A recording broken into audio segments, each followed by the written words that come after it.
It's Santosh.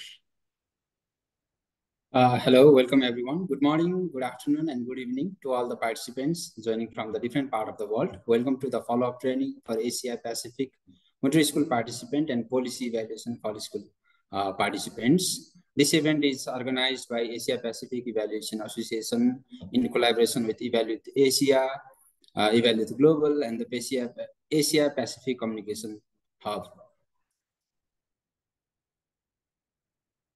Uh, Introducing myself, I am Santosh Aryal, co-leader of Evaluate Nepal, and it's my pleasure to be moderating today's session in communicating evaluation. I am excited to see so many young and emerging evaluators and here, and I'm confident this will be an enriching experience for all of us.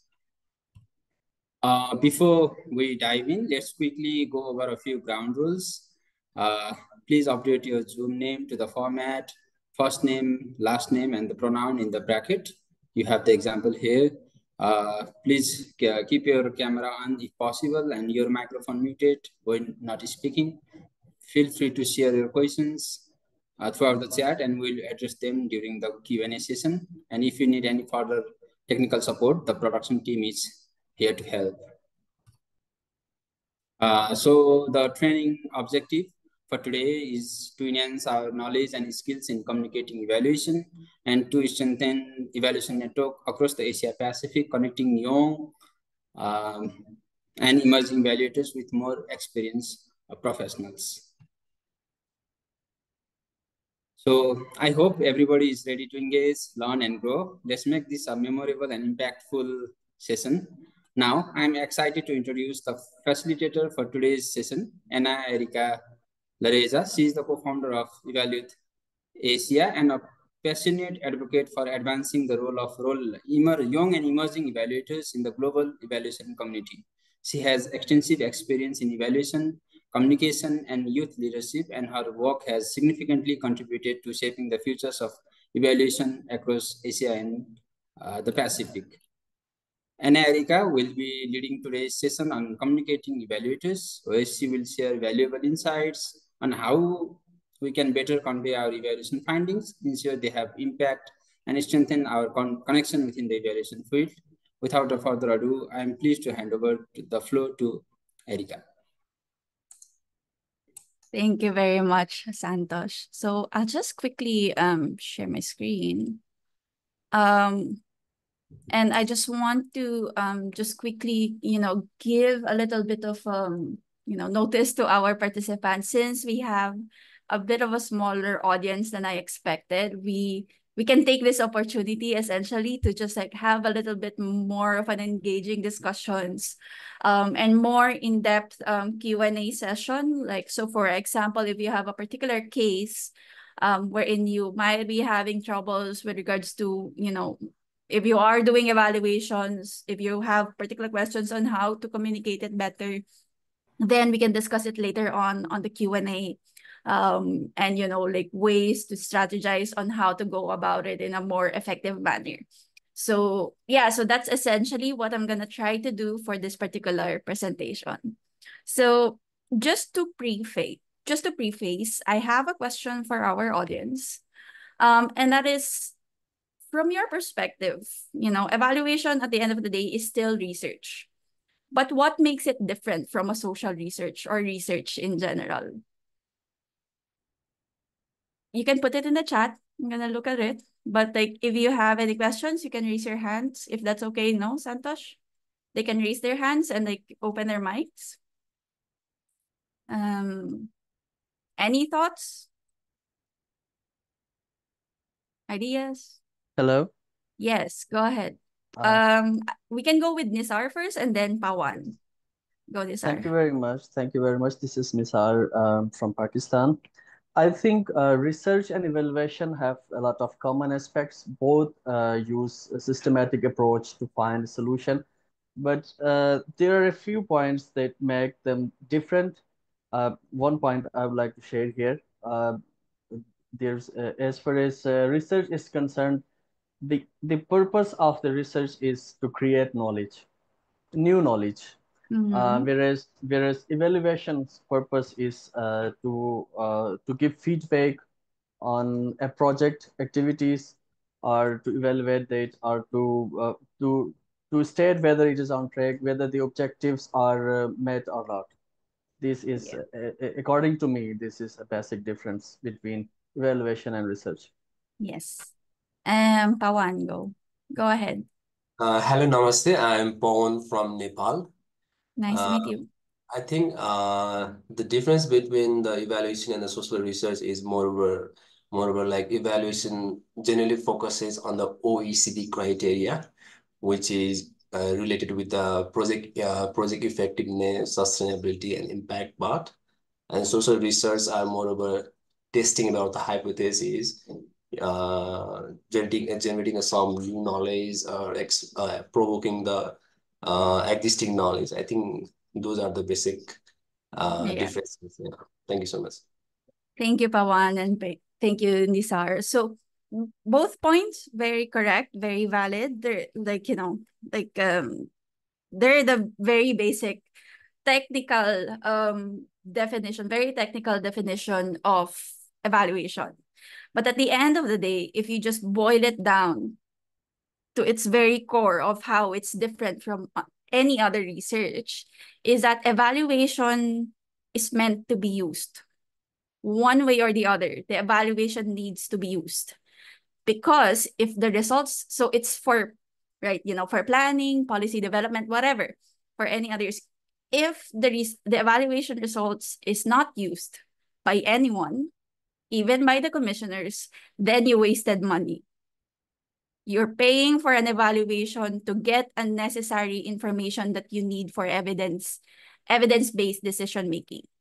So that's one of the main things why communication is important in evaluation, because evaluation doesn't end when you produce the results.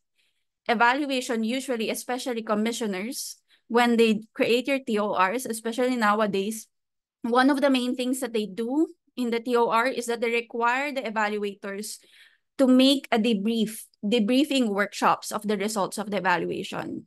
And even like before evaluators are to produce the final evaluation results, they also ask them to make a debriefing workshop first, or presentation of the results, the initial results, to all of the stakeholders, or to whoever the commissioner defines as the most critical recipients of this information, right? And that's the key message, essentially, or the key role of evaluation as a whole. It needs to be communicated to be used. So what I'm gonna do for this particular presentation, essentially, is to just give you some guiding principles on how to better communicate as an evaluator. In many cases, like one particular trend that's coming up right now in evaluation, right? Or at least my personal observations is evaluators are really good at reporting, data collectings. But when it comes to delivering, it's something that we fall a little bit. We fall a little bit when it comes to our communication skills. So for this particular training, I'm just gonna share to you what you need to keep in mind to better communicate.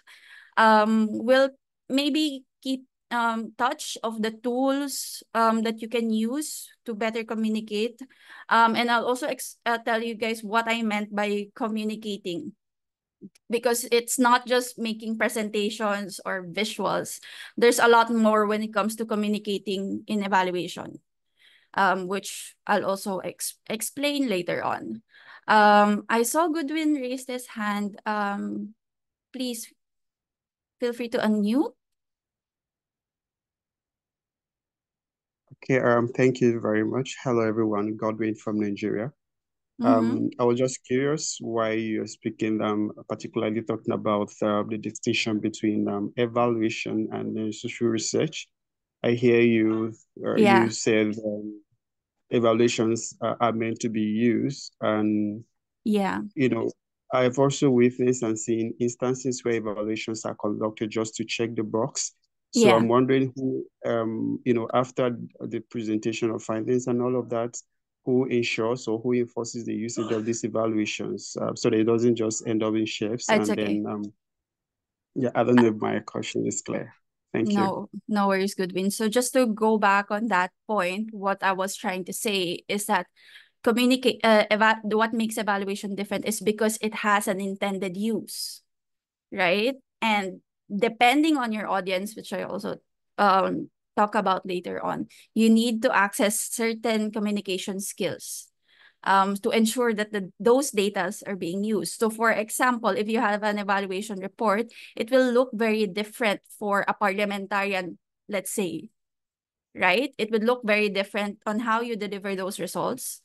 For them to use the data to make policy changes. It would also look very different if you provide it, for example, to media.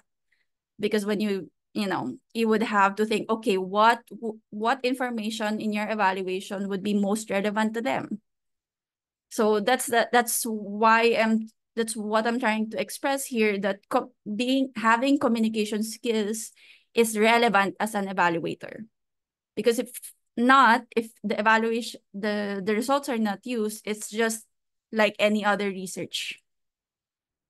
So that's the key thing what makes evaluation different from any other social research.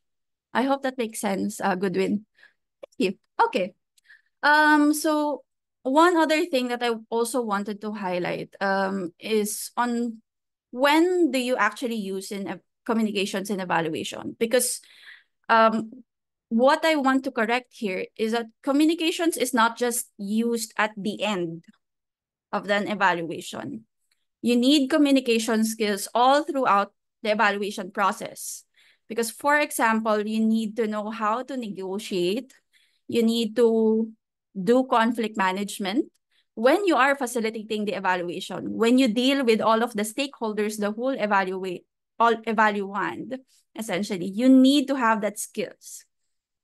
And also for data collection, you also need to know how to better connect with the beneficial. For example, if you're evaluating a program or like a community-based program, right? You need to know how to connect to the community to better get quality data.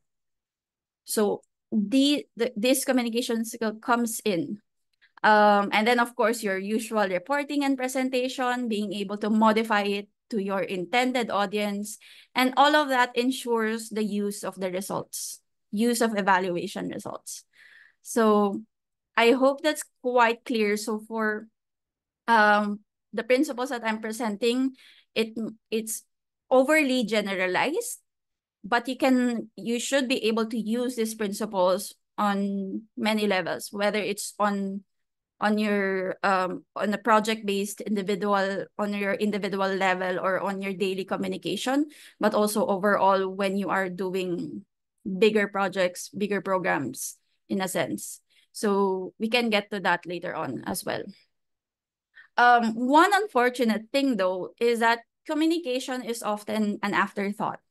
As much as an evaluation is already an afterthought in the whole program development, right? It's already, so it's an afterthought within an afterthought. And given that you already have, more often than not, you have very limited resources to conduct an evaluation, being able to integrate communication into that whole process is a bit more expensive. So you have to find ways to ensure that you are efficient when you are communicating your evaluations. So yeah, overall, it needs to be, in an ideal world, communication needs to be integrated into the whole evaluation process. As to the how, unfortunately, this is also something that's a little bit unexplored in the evaluation field. I've attended the IPDET program, if you guys are familiar with IPDET.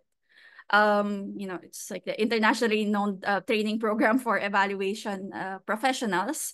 Even in that setting, they don't have direct modules that teaches you how to do a full communication plan in the evaluation. That's also one of my limitations for this presentation. So I can only share to you the basic things that you can keep in mind as you conduct your evaluation. So I hope that's useful. And even for me, I'm taking my master's. I'm trying to specialize in this. It's going to be my whole thesis. So this is also what I'm presenting to you guys is also going to be probably my concept for my masteral or doctorate thesis. So just prefacing that, and just so you know, and yeah, if you have any further questions, feel free to add them in the chat first. So again, I'm just gonna boil everything down into 3 easy things, essentially, and maybe a little bit of examples. Again, as I mentioned earlier, a bit of some tips and some tools. The first thing that you need to keep in mind is to identify your goal for communicating. Like, why, for example, if you are presenting to your main stakeholders, if the evaluation results are negative, right? Obviously, you won't just come into the presentation and then tell them you did everything wrong in your program. Nobody is gonna accept that. Nobody is gonna accept that. You will face a lot of backlash, and that's one of the main reasons why you as an evaluator always have a struggle on speaking to power. So in such case, you can redirect your goal. You can give them suggestions for improvement. So your goal for communicating is not to communicate negative results. Your goal then is to give them actionable recommendations, right? So you need to frame your communication goals that way. And when you do that, it lets you set your tone when you do your presentations. It also helps you streamline your message. So for example, if you are communicating such negative evaluation results, you obviously don't focus on your negative results. You don't focus on that. You focus on how can we address it and how you can correct or how you can make things better. So that's if with just that a little bit of adjustment, it makes your results much more palatable to your stakeholders.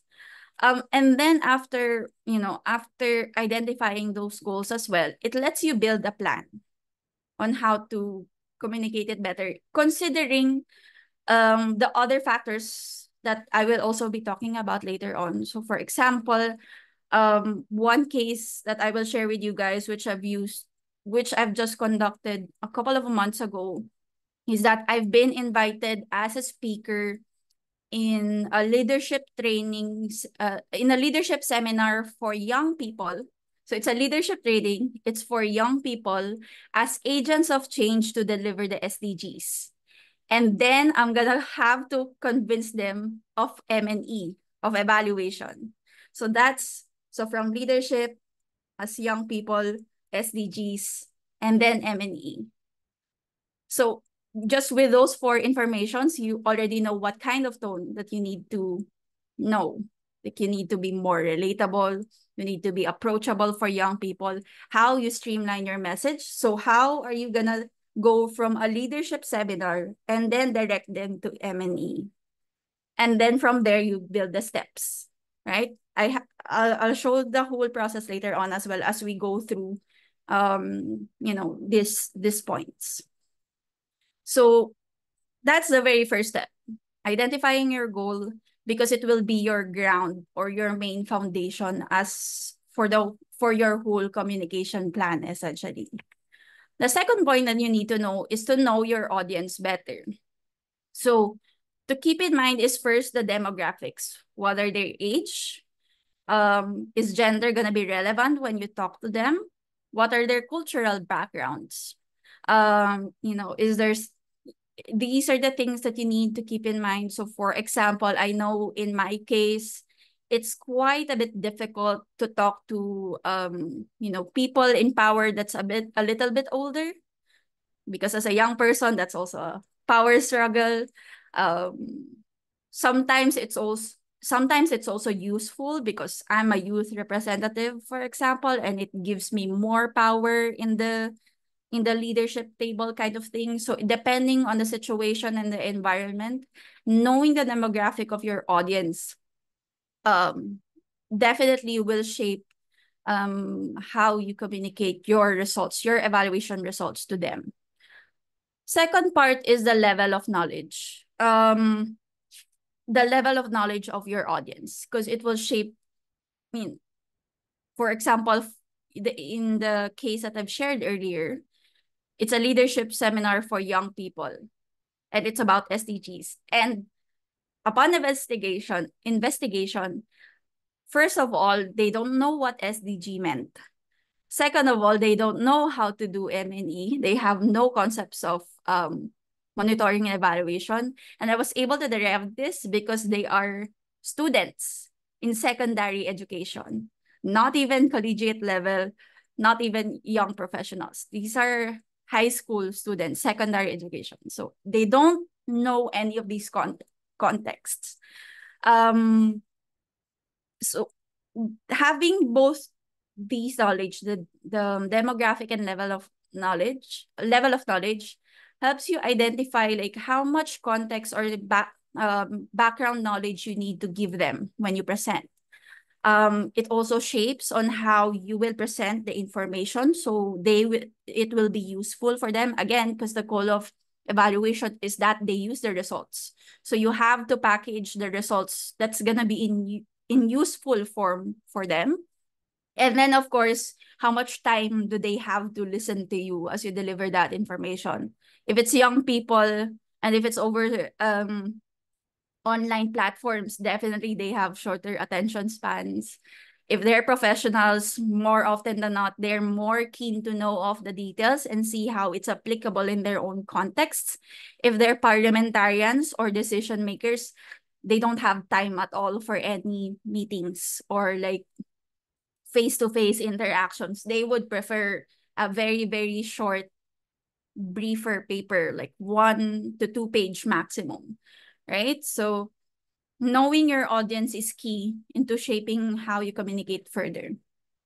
Then after you have all of that information, then you can select your approach. This is the part that's a little bit more technical. But like I couldn't dive too deeply on this part because I know that for all of our audiences, it's gonna be a bit too case specific. So again, a little bit, we're just gonna go very overly generalized principles to keep in mind. So basic things to keep in mind first is the language. So for example, are you gonna be presenting in English because it's much more formal or professional, or like, you know, are you dealing with an international audience? Are you gonna use a local language if it's you're presenting to what do you call it? For example, community members, for example.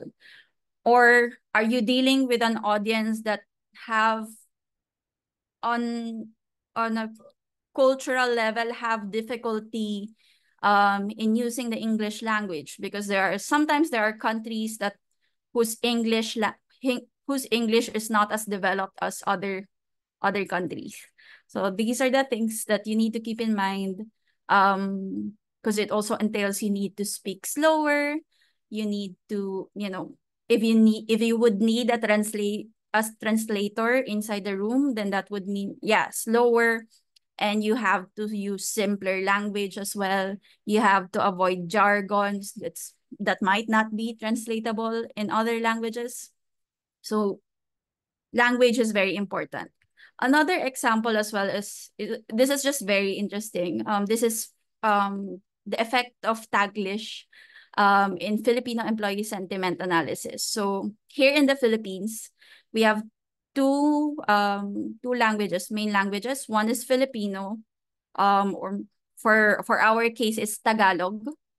And then the other one is in English.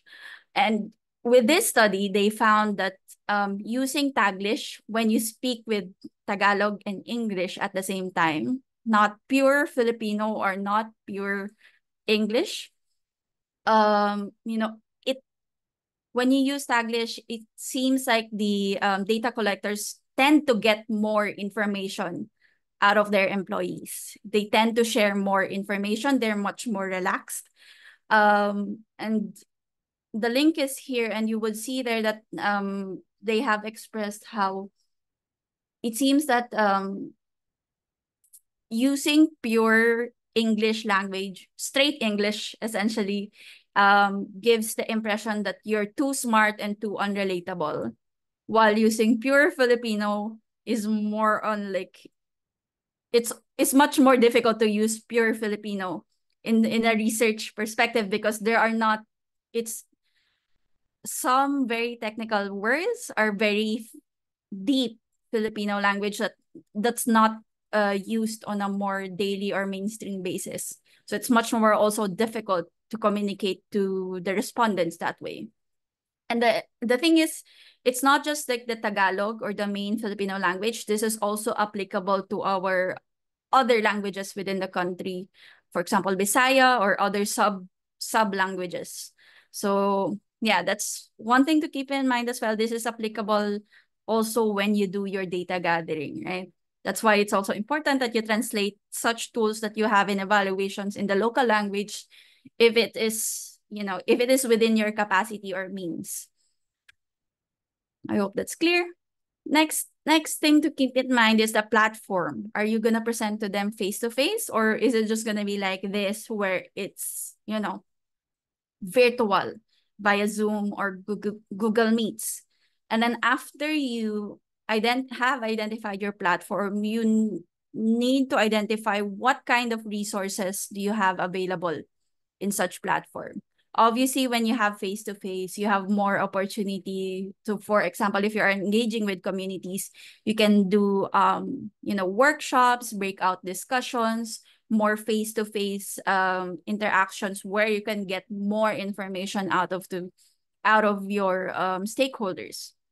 For a virtual audience, for a virtual platform like this, it's a bit more limited because it seems less personal. But at the same time, you have a wider reach. You can do breakout sessions as well through the platform. And this part is important because it helps you also plan out what kind of visuals or strategies you will use as you communicate. So going back to the case that I have shared earlier on the leadership seminar for young people as agents of change, to deliver the SDGs, again, it's a lot. So I'm just going to share to you guys what this particular, so this is my actual presentation that I used for this particular seminar. It's a 1 hour presentation. It's a 1 hour presentation. And given like the things that I have shared earlier, again, these are young people, which I need to educate on not only the SDGs, how it relates on planning, and then how it relates to them as leaders. And then you have to connect it overall with M&E. And then one of the goals that they wanted me to do in conducting this particular training is that I need to make sure that it is useful for them. So that's a big it took me a lot of time to develop this presentation for such young demographic. So I'll just quickly share and let you know how this particularly looked. So again, basic understand. So my goal, basic understanding on M&E and help them leverage the concepts on their planning process, because the seminar as well is part of a capacity building series for their annual work plans for their new youth organization, essentially. So yeah, I had to go through all of these this is me already starting on M&E. I still have yet to connect it to SDGs and them as young people, as agents of change. So yeah, basic concepts, evaluation, and then I had to explain to them how it relates to them with SDGs. I had to explain them the whole process of why we have SDGs in the first place and how that relates to M&E. So we have SDGs, and then for accountability processes, because we are receiving monies on a national level, you have to do M&E. So if you're, yeah. And then the 3 things I had to explain, yeah, monitoring progress, what didn't work, what can be done better, and then how to improve to deliver on the SDGs. I need to make sure that connection to them. And then I had to also connect it on a personal level because they are young people. It doesn't make so I had to explain how it's going to be useful for them. So basic level, critical thinking as young people, not as professionals, and then culture of learning. And then I had to explain it to them because, again, work plan, I had to explain how M&E inserts into the planning process or the project life cycle, essentially. And then because they're going to use M&E as a tool, I had to explain to them the theory of change and how theory of change connects to indicators and how they can use it to monitor their progress. So one thing that I think, one thing that I had to do here is that make a theory of change on an individual level. For me, as a young person that's trying to deliver or contribute towards SDGs. So I had to create my own theory of change model, very simple one. But of course, I had to caveat. I had a caveat and explain to them that this is not, my contribution towards SDG is very minute. But because I would have the indicators and the measurements, then I have an evidence for myself that I have contributed to SDGs. Again, it's an acceptable. At this point, I just have to show to them that this is my own way of doing it. And but at the same time, I still have evidence to present, right? So again, like just being able to express how TOC works on a personal level and then just letting them imagine for now how it would apply on a project level, essentially. Explain to them that's what they have to do. And if they want to do this, then it's a whole other, very technical workshop to conduct.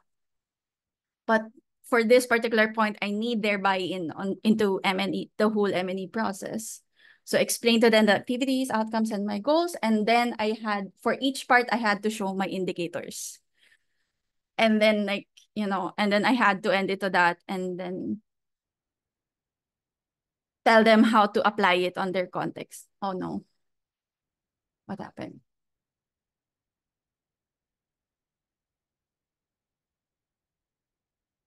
Okay. So yeah, I hope that's clear. Another example that I wanted to show as well, this is more, this is more of what do you call it? An illustration how, the tools that we can use for presenting evaluation results really varies a lot. So one example is Reels or YouTube Shorts, or on Facebook, it's Stories. Yeah. So that's one example. Reels are very useful because, it's a good counter for short attention span because usually it's just 1 to 2 minutes. And then even with that short amount of time, you can deliver high amount of information. And then, of course, if you're targeting young people, then this is the way to go, essentially. And then some of the techniques that they use is obviously fast-paced visuals. Sometimes, so for example, this one particular ad in Grab, that it's a delivery. Just watching the first few seconds of the reel, you already know that it's a delivery app. It's relatable because it's the people. And then there are also some reels or techniques that they use where they use ASMR videos. Some people use split screens and then of course the subtitles. I actually gonna share that I've actually used this technique for my campaign. Essentially just a split screen of another ASMR video while me speaking. And the thing is, when I tried to, test it on a particular audience, they will be like, what if some people don't get it? The old people will not get it, what I did here. Then I told them that's okay because they're not the target audience. My target audience is the young people who's likely familiar with this particular type of format. And so it's okay. So yeah, that's just like, I just wanted to show a particular, some particular examples, but if you have any questions, feel free to raise your hand now. We can go to the Q&A session. I hope that's very helpful.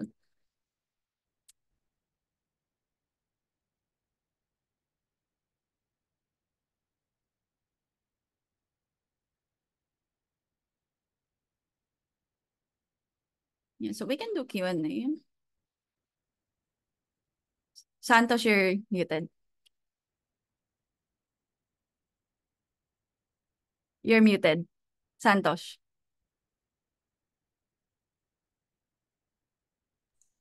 I'm sorry. Yeah. Thank you, Erica, for insightful and engaging presentation with discussion. Now we'll go for Q&A. Please, I invite all the participants to unmute their microphone if they would like to ask the question directly, or you can also like drop your question in the chat box. I will read them out to Erica. Yeah, Nisha. Thank you very much for the presentation and very important topic related to evaluators. My point is that communication about evaluation is sometimes dependent upon the general communication policy of an organization. For example, if I give example of my organization, it is a volunteer-based organization, and the people who are implementing projects in the field are volunteers, majority of them. Yeah. Like one of the problems associated with volunteers and volunteer-based organizations is that they cannot be held accountable.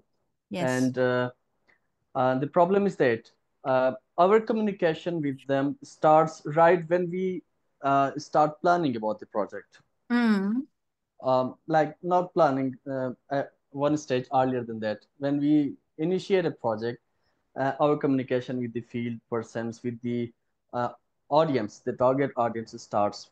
And it takes their consent, even for the planning of the evaluation. And when we plan evaluation and collect data, and again, at this stage, we need to communicate and we need to have their consent on data collection. And when we collect data and prepare the report, we send back the report to them to take the reviews on that. Just to avoid any disturbance or any discrepancy at the stage of submission of the report, that to avoid the situation that when you submit the report to higher management and the higher management calls upon them, and at that stage they say, no, this report is not correct. This ruins the whole credibility of the evaluation process and the evaluators and along with the department. So to avoid this situation, first we take their reviews and comments and we ask them to share evidences if they think something needs to be changed in the report. So if they suggest changes on valid grounds and present evidence for that, we incorporate that. And after taking their consent, we submit the report to the management so that they cannot have any objection on that in the later stage. So after submission to higher management, then we communicate the final report to them. So my point was that the communication stages and the mechanism and the platforms may vary based on the organization and the general communication policy of that organization. Although majority of the stages and the principles match the ones you presented in your presentation, those are also quite useful. Yeah. Thank you, Nisar. I think on one end, because you have mentioned that, like, because most of the people who's providing the feedback, right, in this thing, one of the main reasons why you're probably struggling with, what do you call it, accountability from their end in sharing their feedback is probably because, one, they don't see the use of the report on their end. That's probably one case. That's most likely the case. You need to present to them that the data or the evaluation results is going to be useful to them one way or the other, right? You need to build a case for it and it has to be consistent and evident in the way you communicate with them. Number two is like perhaps one also factor is that maybe they don't have the capacities to provide feedback in the first place in the reports.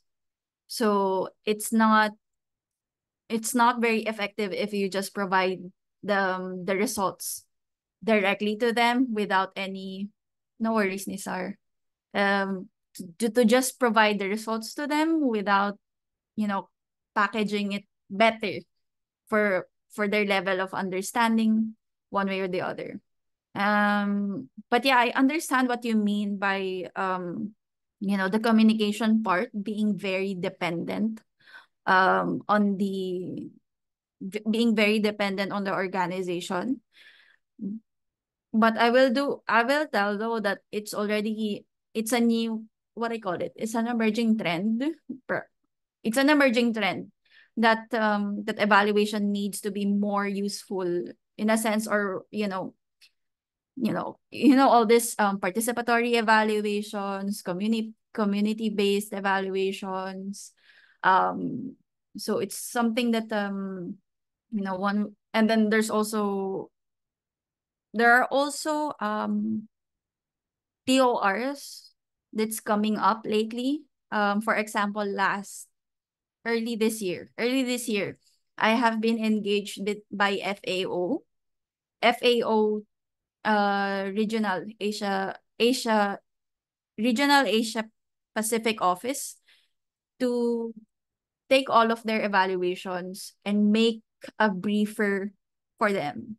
Consolidate the results, make a briefer based on each thematic area, a briefer on gender, a briefer on sustainability, and then one on operations. Taking all evaluation results, consolidate them according to those thematic areas, package them in a sense that the target audience are, country offices of FAO, and that like just very directly, these are the so what it essentially says, these are the recommendations from your evaluations to better mainstream gender, to better ensure that your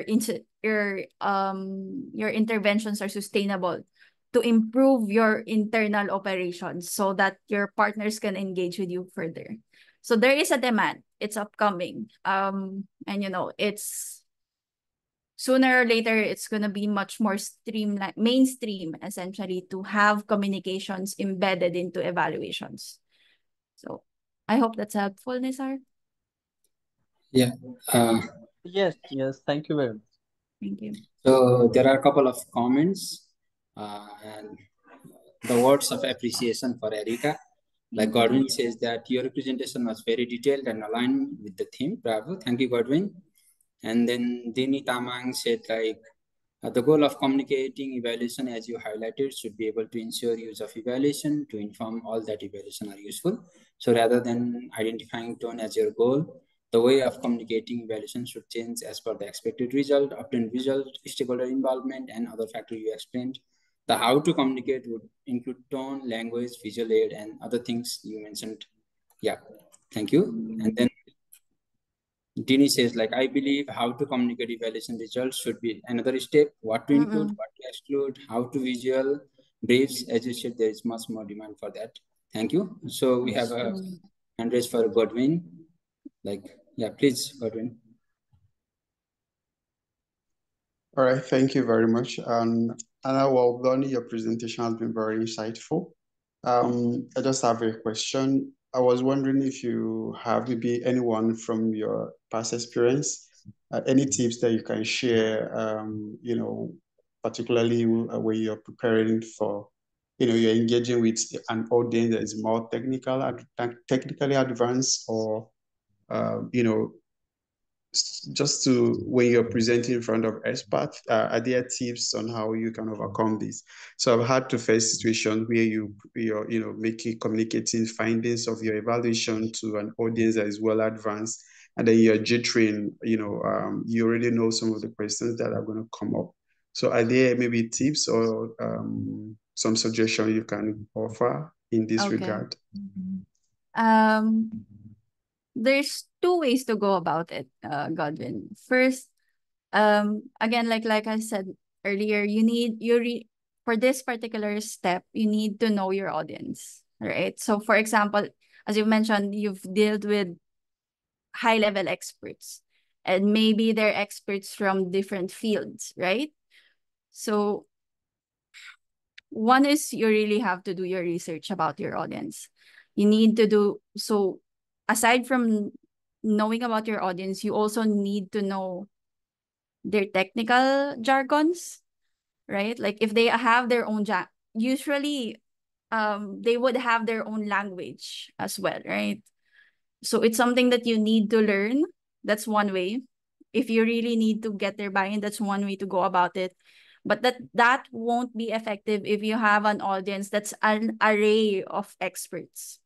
If you have an array of experts, that's going to be impossible. It's going to be impossible. So one other direction to take it is to go on layman's terms. Make it more simple. Assume that they are not evaluation experts, or like, whatever field they are experts of, and make it a bit simple. And then, you just have to also accept that sometimes in such situations, you have to be a bit vulnerable, that if there are terms that they are using that you are not familiar of, then just simply ask them, what do you mean by this term? And then ask them to explain it in simpler terms. If they are high-level experts, they should also be able to explain it on a more layman term. And then that way you are bringing them on your same level of communication, so that you could talk better or exchange ideas better. I hope that answers that. Mm-hmm. Yeah. Thank you. I've learned from your response. Thank you very much. Thank you, Godwin.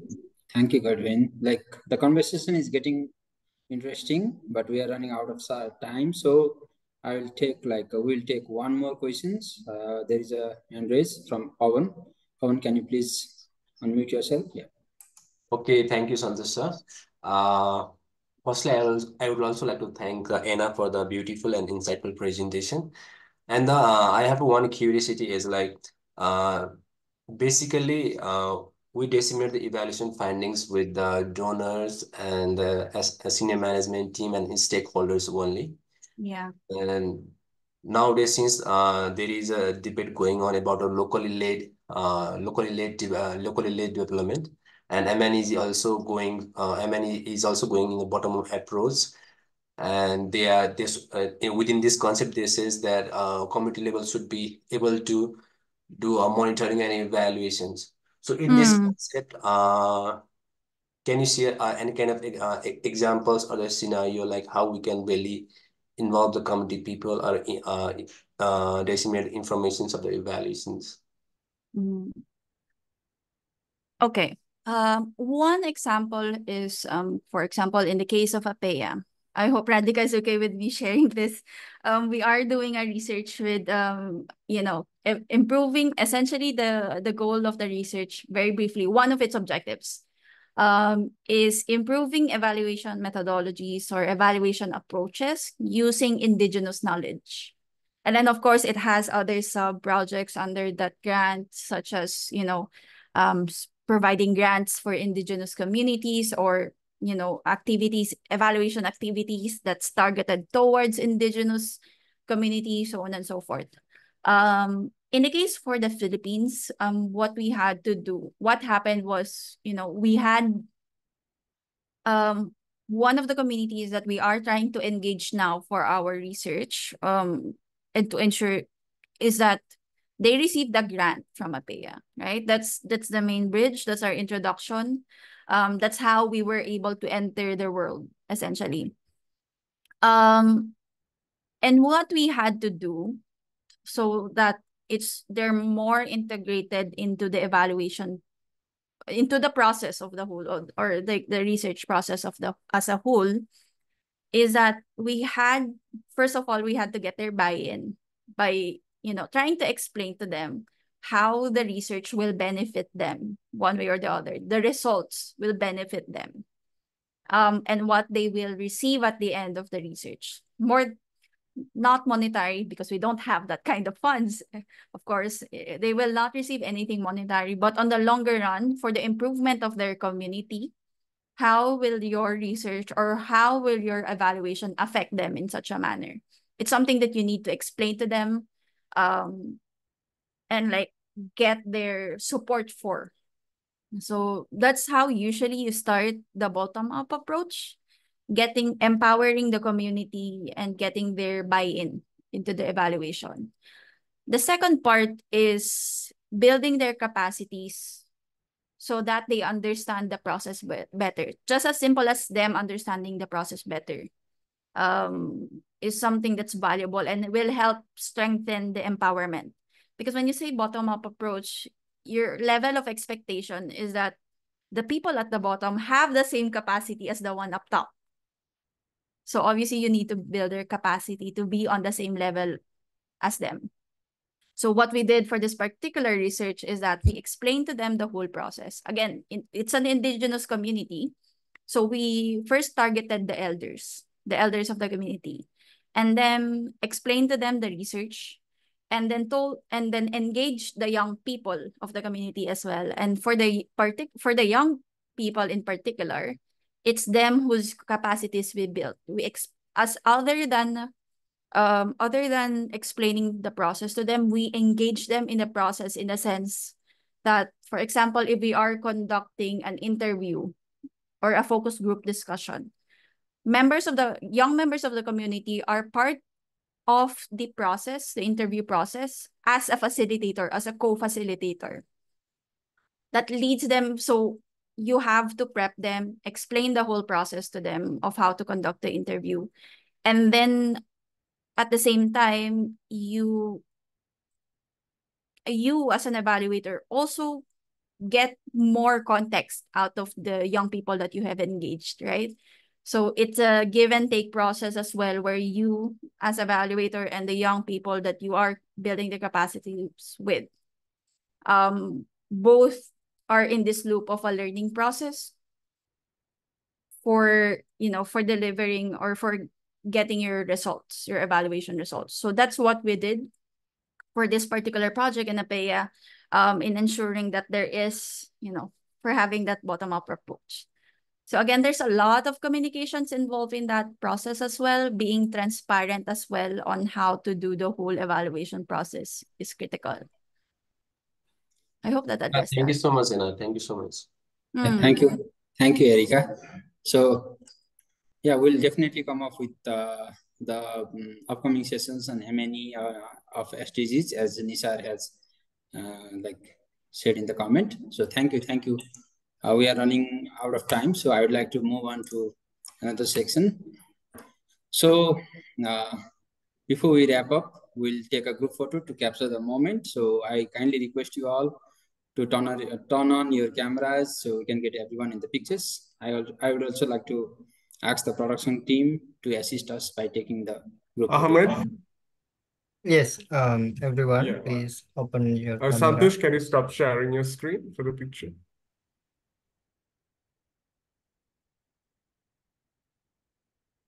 Okay, smile.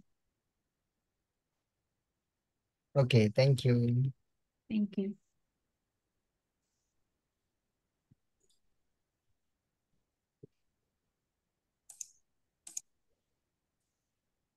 Yeah, thank you, everyone. Now, to officially close our session, I would like to invite Ahmed Rizal, Communication Officer of APEA, to deliver the closing remarks. Over to you, Ahmed. Santosh, next slide.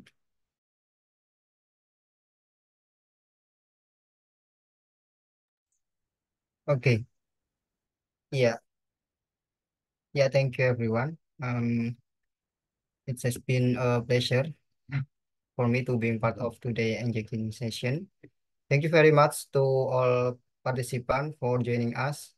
And thanks to Erica for delivering such insightful learning session about communication evaluation. And thank you to Santosh for your moderation, and for the APEA team, thank you for your preparation and ensuring today's session is run with successful.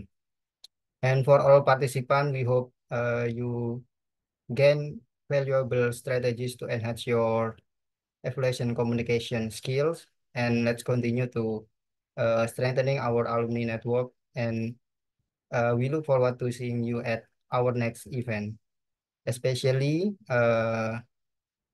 for upcoming event in December, the Winter School Training in Colombo. And until then, and stay connected and inspiring. Thank you, everyone.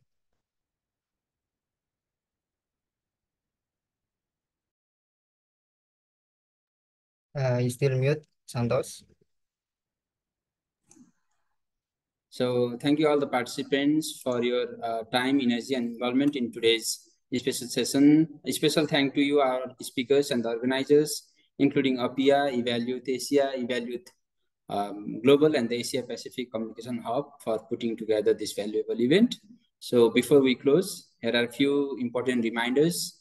If you are attending the 15th European Evaluation Conference, don't forget to join the session on September 25, titled Looking Inward and Moving Forward, led by the expert evaluators like Asela, Zahid, Randika, Madhuka.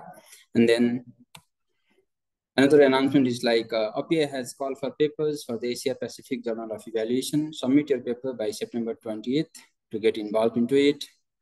And then like save the date for Eval Vision Asia for a series of exciting events. You can scan the QR code provided for more details and then sign the Manila Declaration for institutionalizing monitoring and evaluation in support of 2030 Sustainable Development Goals. Just scan the QR code given here to add your name to this important cause. Lastly, please keep in touch and follow our social media handles to stay updated on our future events and opportunities. So once again, thank you all for joining, and we look forward to seeing you in the future session in 2025. Thank you. Bye-bye.